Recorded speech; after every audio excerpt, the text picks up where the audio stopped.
Assalamu alaikum, fourth class. How are you all? Today we are going to start chapter number 2 worksheet, and chapter number 2 is characteristics of a computer.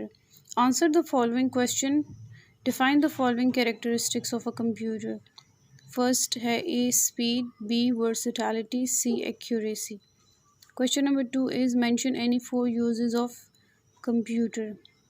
आपने इसमें computer के 4 uses लिखने हैं, ठीक है। और first वाले question में आपने 3 कैरेक्टरिस्टिक्स हैं उनको डिफ़ाइन करना है।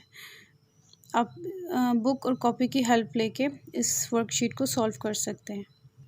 देन चैप्टर नंबर 3 की वर्कशीट है और चैप्टर नंबर 3 है हमारा इनपुट एंड आउटपुट डिवाइसेस। अच्छा, इसमें आपने ये बताना है कि जो इनपुट डिवाइसेस हैं उसके आगे आपने आई लिखना है और जो आउटपुट डिवाइसेस उसमें आपने ओ लिखना है, ठीक है।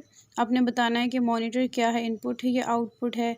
ऐसे आपने बताना है कीबोर्ड क्या है, scanner, pen, printer, mouse, speakers, camera, touch pad and headphones, ठीक है। इसमें आपने इनपुट और आउटपुट का बताना है। देन हमारे पास चैप्टर नंबर 4 की वर्कशीट है। इसमें आपने कुछ क्वेश्चंस को सॉल्व करना है। Question number 1 is how to create a folder. Question number 2 is how to rename a folder. Question number 3 is how to delete a file or folder. Question number 4 is how to copy and paste a file or a folder. And question number 5 is how to resize a window.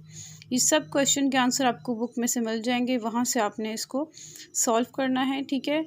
और ये सब worksheets आपको Facebook पे available होंगी, वहाँ से आप उसको प्रिंट करवा लीजिएगा और अच्छे से सॉल्व करके अपनी कॉपी पे पेस्ट कर लीजिएगा, ठीक है। अपना बहुत सारा ख्याल रखें। Thank you so much.